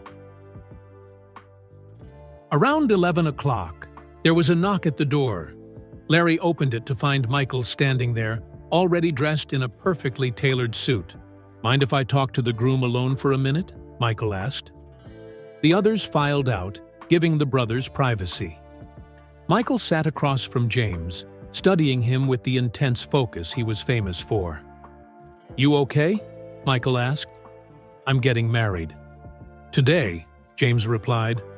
"I'm better than okay," Michael nodded. "I just wanted to check. After our conversation last night." "I meant what I said," James assured him. "Today is about Tina and me. Everything else can wait." "Good," Michael said, relaxing slightly. "Because I have something for you." He pulled a small box from his pocket and handed it to James. Inside was a pair of gold cufflinks, simple and elegant, engraved with the initials JSJ, James Samuel Jordan Jr. "These were Dad's," Michael explained. "Mom gave them to me after he died. I've been saving them for a special occasion." James felt his throat tighten with emotion. Their father had rarely worn such formal accessories, but he'd had a few special pieces for important events. "Mike, I can't take these," James protested. "They should be yours." "Dad would want you to have them today," Michael insisted. "He always said you were the most like him. Steady, dependable, always putting family first." James carefully took the cufflinks from the box, turning them over in his palm. "Thank you. This means a lot." Michael helped him attach the cufflinks to his dress, shirt. For a moment, they were just brothers again. No complications of fame or money between them. "Whatever happens," Michael said quietly, "whatever you might think about arrangements for today, just know that I did it because you're my brother and I love you." James looked at Michael, seeing not the global icon or the billionaire businessman, but the brother who had taught him to ride a bike, who had defended him from neighborhood bullies, who had flown home immediately when their father died. "I know," James said simply. And he did know. Whatever his frustrations with Michael's methods, the motivation behind them was pure. The brothers embraced before Michael left to join their mother and the other guests arriving for the ceremony. By 1 o'clock, the gardens at Moorhead Manor were filled with nearly 100 guests. White chairs had been arranged in neat rows. An arch covered with blue and white flowers stood at the end of a petal-strewn aisle. A A string quartet played softly as people found their seats. James stood at the front with the minister, his groomsmen beside him. He glanced out at the crowd, recognizing faces from every part of his life. Childhood friends, college roommates, customers from his store, Tina's large extended family. In the front row sat his mother, Dolores, elegant in a silver dress, with Michael beside her. The music changed, signaling the start of the procession. The bridesmaids walked down the aisle one by one, each carrying a small bouquet of blue and white flowers. Then the music swelled, and everyone stood. Tina appeared at the end of the aisle on her father's arm. Her dress was simple but stunning, an ivory gown that seemed to float around her as she walked. Her smile, visible even through her veil, was radiant. James felt his eyes filling with tears. After everything, the canceled plans, the financial worries, the mysterious reinstatements, the suspicions about Michael's involvement, none of it mattered now. Tina was walking toward him, about to become his wife. This was the moment they had dreamed of. The ceremony was brief, but meaningful. They exchanged traditional vows, promising to love and cherish each other through whatever life might bring. When James slipped the ring onto Tina's finger, he thought about the jeweler who had mysteriously offered them a buy one, get one free deal. Was that Michael's doing too? Probably. But right now, he didn't care. "I now pronounce you husband and wife," the minister said, beaming at them. "You may kiss the bride." As James kissed Tina, their guests erupted in applause and cheers. He heard his mother's distinctive voice above the others, calling out a blessing. When they turned to face their family and friends as a married couple, James caught Michael's eye. His famous brother gave him a small nod and a smile that spoke volumes. The reception was held in the Manor's grand ballroom, transformed with flowers, candles, and twinkling lights. The food was exquisite, the cake magnificent, the band perfect. Throughout the evening, James found himself looking for Michael's invisible hand in every detail. The champagne that seemed endless, the photographer who never missed a moment, the perfect playlist that kept everyone dancing. During dinner, James was surprised when several guests he hadn't expected showed up. Charles Oakley arrived with a generous gift and a bear hug. Scottie Pippen appeared with his family, claiming they were in the area for a basketball camp. Even Phil Jackson sent a video message that played on screens around the room, offering wisdom about marriage and partnership. "Is it just me?" Tina whispered to James between dances. "Or are there an unusual number of basketball legends at our wedding?" James laughed. "Michael's friends. They probably felt obligated to come." "They don't seem obligated," Tina observed, watching as Scottie Pippen chatted animatedly with her grandmother. "They seem happy to be here." The biggest surprise came midway through the reception when the band took a break, and the MC announced a special guest. DJ Jazzy Jeff appeared at the turntables, explaining about the contest James and Tina had won. For the next hour, he played hit after hit, turning the elegant reception into an unforgettable dance party. As James danced with Tina, surrounded by their loved ones, he felt a tap on his shoulder. Michael stood there, asking permission to dance with the bride. James stepped aside, watching as his brother twirled his new wife around the floor, making her laugh with something he said. Later, as the reception was winding down, James found a moment alone with his mother. They stood on the terrace, looking out over the garden where the ceremony had taken place. "Happy?" Dolores asked, squeezing his hand. "Very," James replied. "Everything was perfect. Your father would be so proud of the man you've become," she said, "and so proud of how you and Michael take care of each other, each in your own way."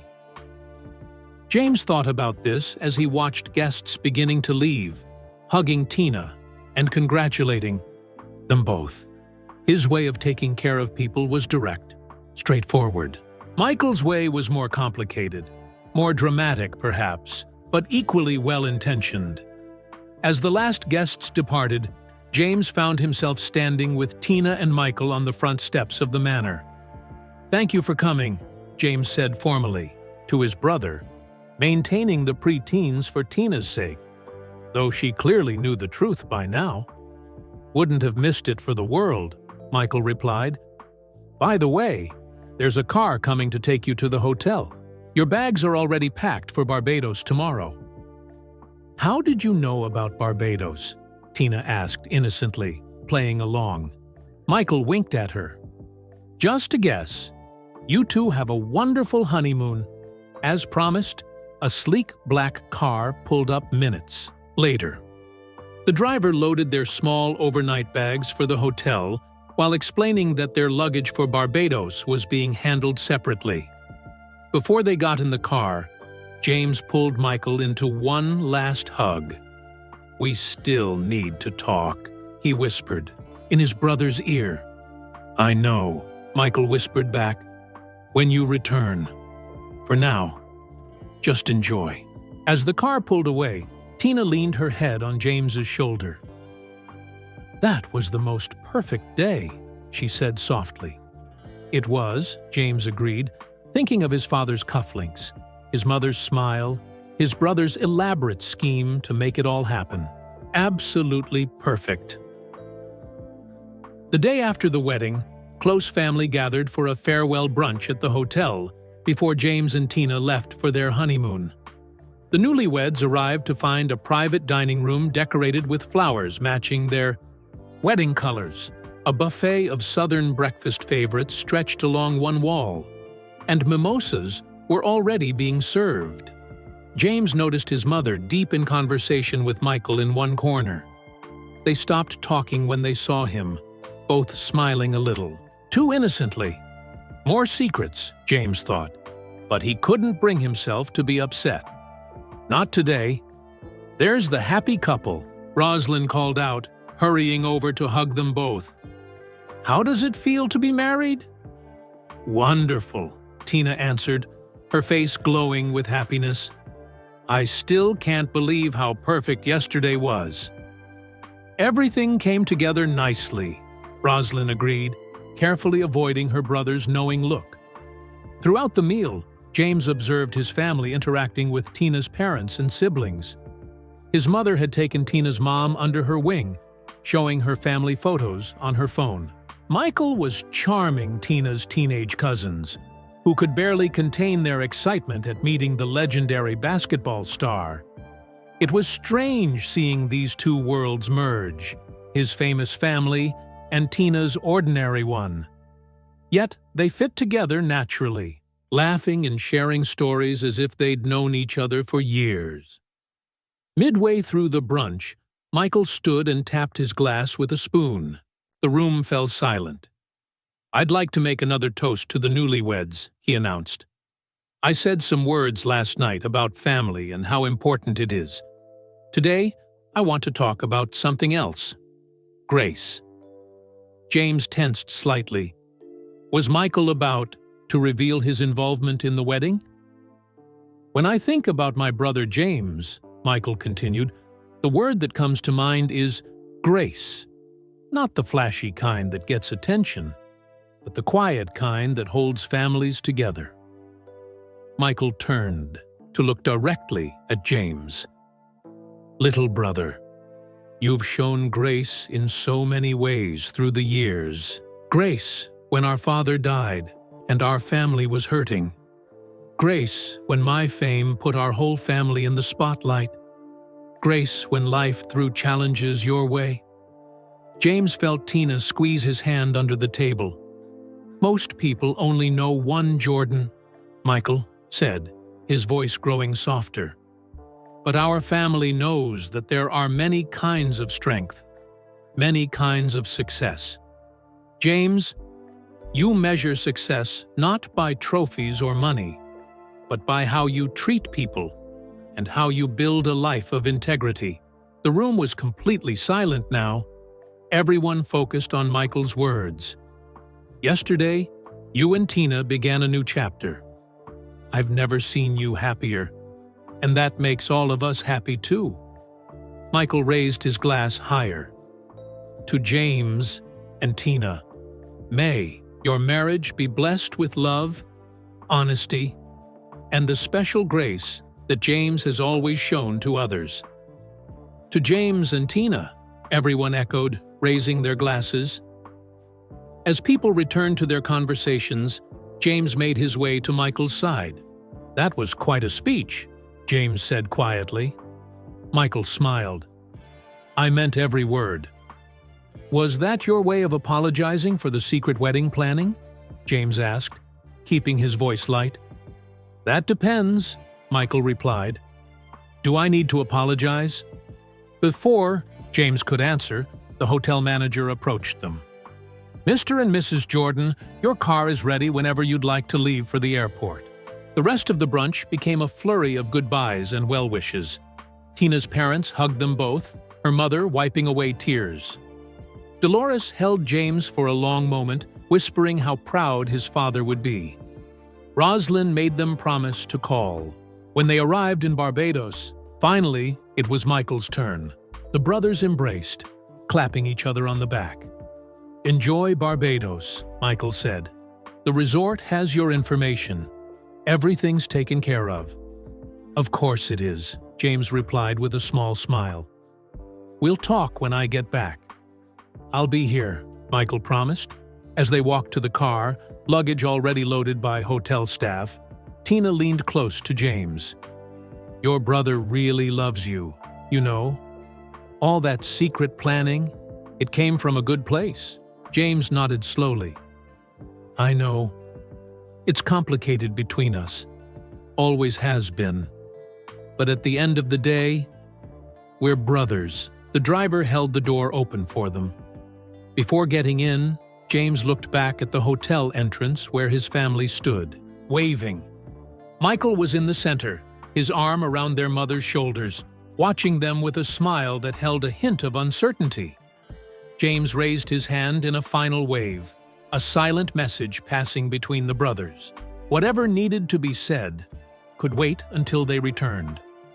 For now, there was Barbados, a honeymoon suite, and a week with his new wife to enjoy. As the car pulled away, James felt a strange mix of emotions. Gratitude for the perfect wedding, lingering questions about Michael's methods, and a growing acceptance that perhaps his brother's way of showing love was exactly what they had needed. What are you thinking about? Tina asked, noting his thoughtful expression. Family, James replied. And how sometimes the greatest gifts come in unexpected ways. The honeymoon in Barbados was everything James and Tina could have hoped for. Sandy Lane Resort lived up to its reputation as one of the Caribbean's most luxurious getaways. Their ocean view suite offered breathtaking vistas of turquoise waters and white sand beaches. Each morning, they woke to the sound of gentle waves, and breakfast delivered to their private balcony. They spent their days swimming in crystal-clear waters, relaxing on the beach, and exploring the island. They took a catamaran cruise along the coast, spotting sea turtles and tropical fish. They visited Harrison's Cave with its stunning limestone formations. They toured a rum distillery and sampled local cuisine at beachside restaurants. Throughout the week, James tried not to think about the conversation waiting for him back home. He focused instead on Tina's happiness, on building memories together, on starting their married life with joy. But occasionally, when Tina was napping or reading on the beach, his thoughts would drift to Michael and the elaborate scheme his brother had orchestrated.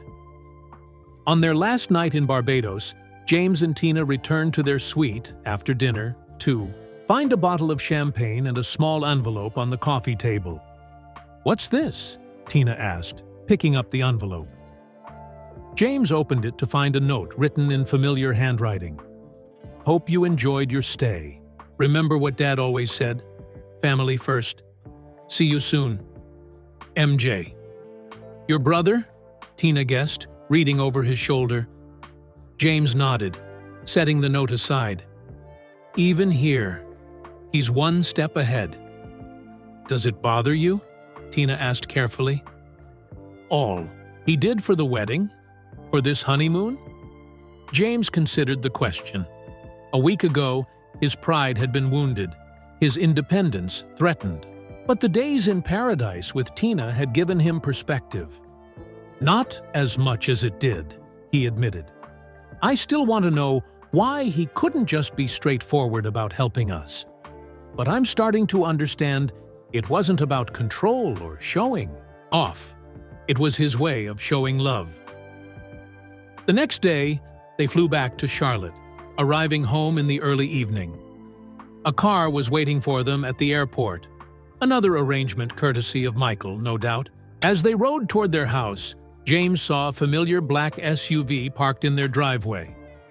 Looks like Michael's waiting for us, James said, pointing it out to Tina. Do you want me to give you two some privacy to talk? She offered. James shook his head. No. Whatever needs to be said, you should hear it too. You're family now. But when they entered the house, they found not only Michael waiting in their living room, but also their mother Dolores, sister Roslyn, and brothers Larry and Ronnie. Surprise! They called out together.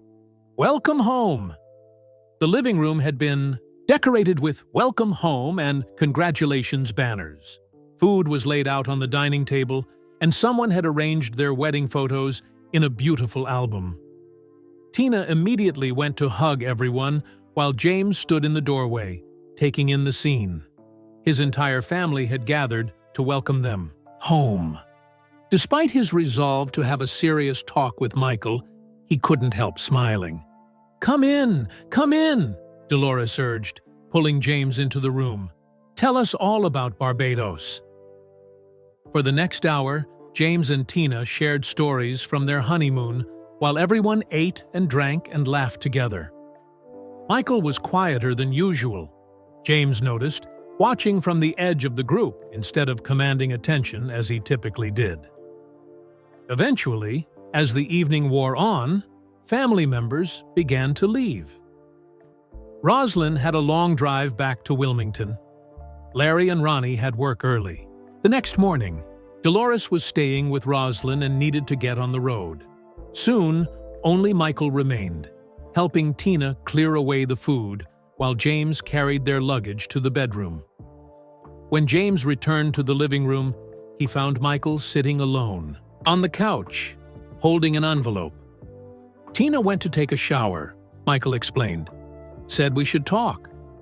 James sat across from his brother. Yes, we should.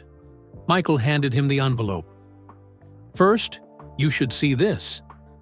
Inside was a single sheet of paper, an itemized list of all the wedding expenses with a note at the bottom. Consider this my wedding gift to you both.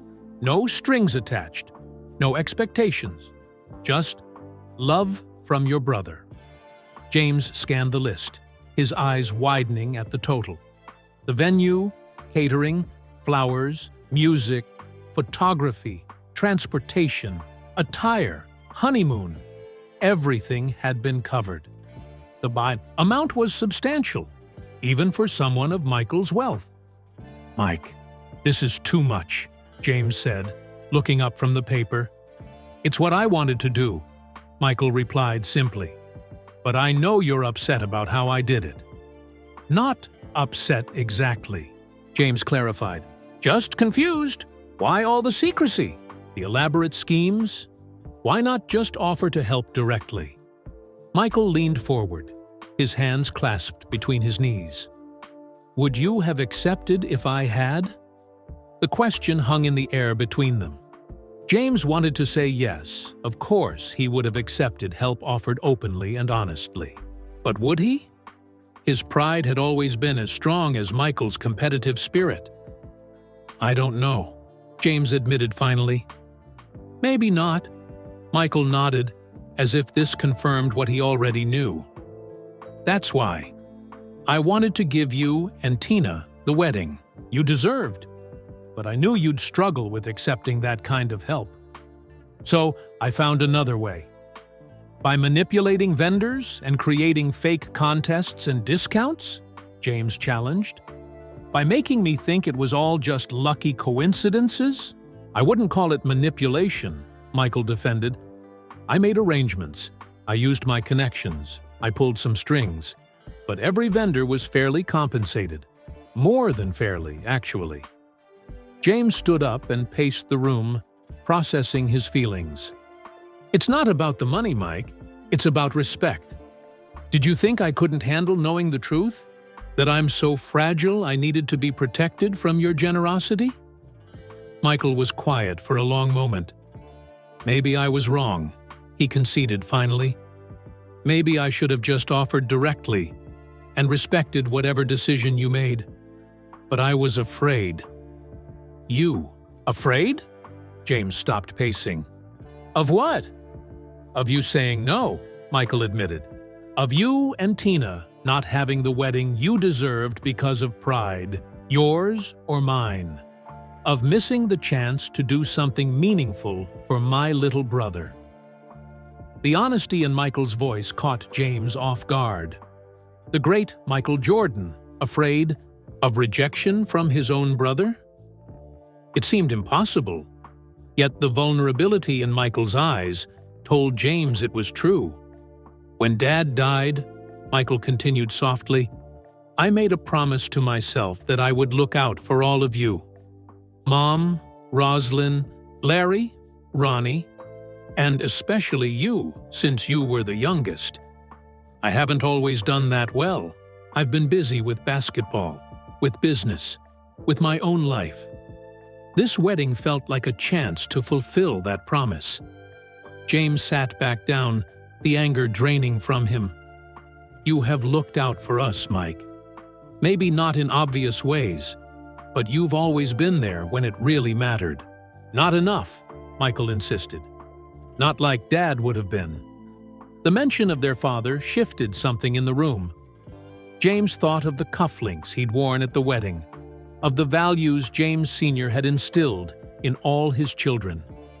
Dad wouldn't have cared about fancy venues or famous DJs, James said gently. He would have cared that we were together, supporting each other. Michael nodded slowly. You're right.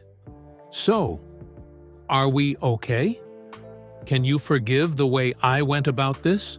James looked at his brother, the man revered by millions, the icon whose face appeared on billboards around the world, the legend who had redefined basketball. But in this moment, he was just Michael, his big brother, looking for forgiveness. There's nothing to forgive, James said finally. What you did came from love. That's what matters. Relief washed over Michael's face. Thank you. He hesitated before adding, and the gift?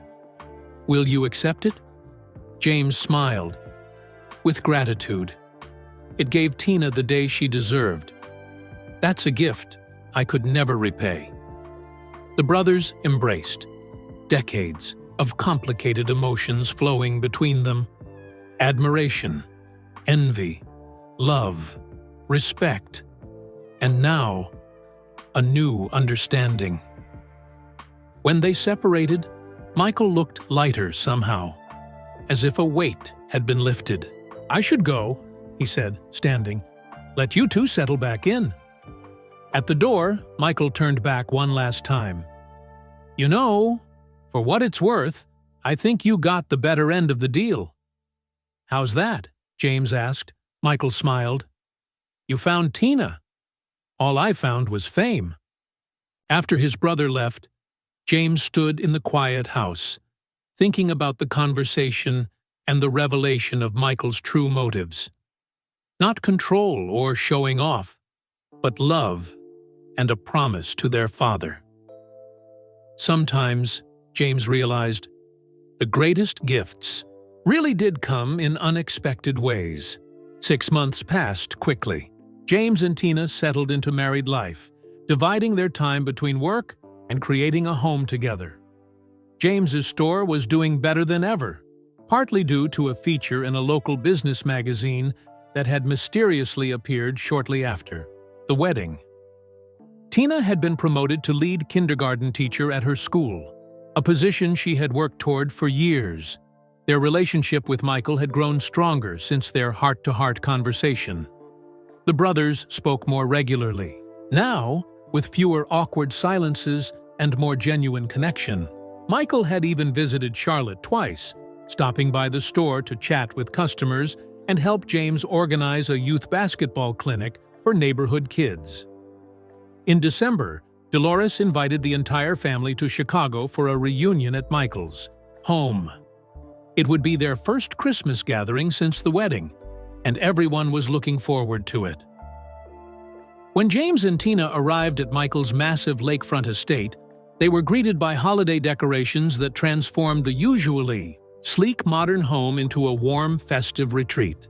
A 20-foot Christmas tree dominated the main hall, decorated with ornaments that Dolores had collected over decades of family Christmases. "Welcome! Welcome!" Michael called, meeting them at the door in a sweater that looked suspiciously like the kind of ugly Christmas sweater he had always refused to wear at family gatherings. "Let me take your bags." Inside, the house was already filled with family. Rosalind chased her grandchildren around the living room. Larry and Ronnie were arguing good-naturedly about a basketball game on TV. Their mother sat by the fireplace, knitting and smiling at the scene around her. That evening, after a dinner that featured all their childhood favorites prepared by Michael's personal chef, the family gathered in the living room for drinks and conversation. The children had been put to bed, leaving the adults to catch up. Charles Oakley arrived late, having driven in from a charity event. James was always happy to see Oak, who had been like another brother growing up.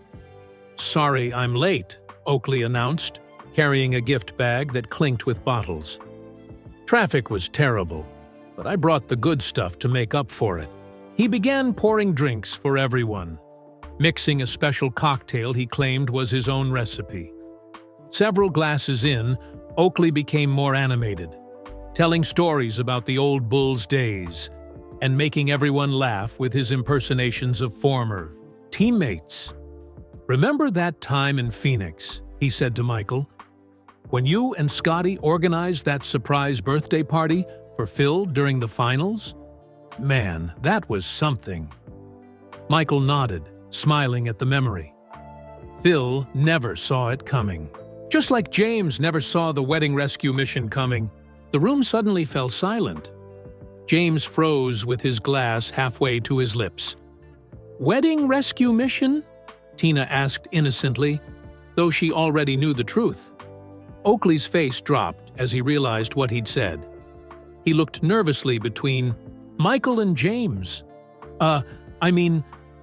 It's okay, Oak," Michael said after a moment. "James figured it out months ago. We've already talked about it." Oakley exhaled with relief. "Oh, good. Because that was some operation you pulled off, man.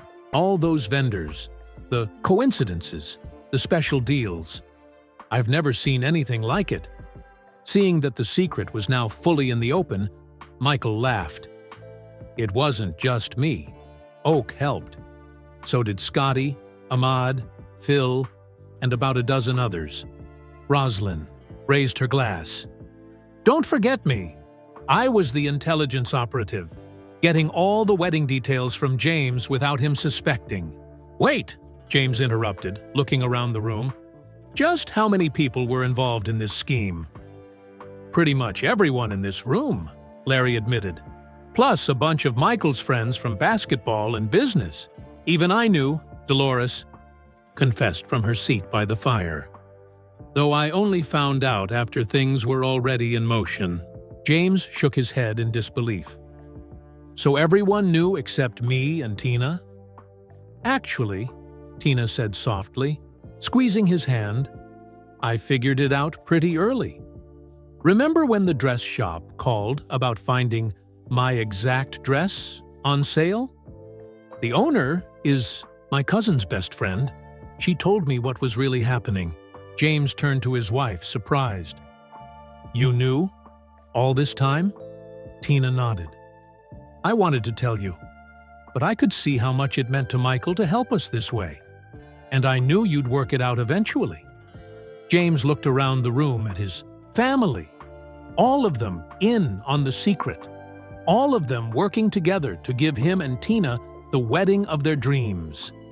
Instead of feeling betrayed or manipulated, he felt overwhelmed with love. Well, he said finally, raising his glass, I guess I should thank all of you co-conspirators. Everyone laughed, the tension broken. Oakley, relieved that his slip hadn't caused problems, began sharing details about the wedding rescue mission that even James hadn't known. The DJ Jazzy Jeff thing? That was Ahmad's idea. And the honeymoon suite upgrade? That was Phil Jackson. He knows the resort owner from some meditation retreat they both attended.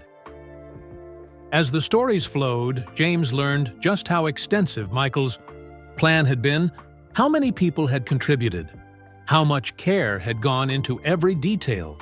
What he had initially seen as his brother's controlling nature revealed itself as a community effort, led by Michael but embraced by everyone who cared about them. Later that night, when most of the family had gone to bed, James found Michael on the back patio, looking out over Lake Michigan. The December air was cold, but heat lamps kept the space comfortable. "Can't sleep?" Michael asked as James joined him.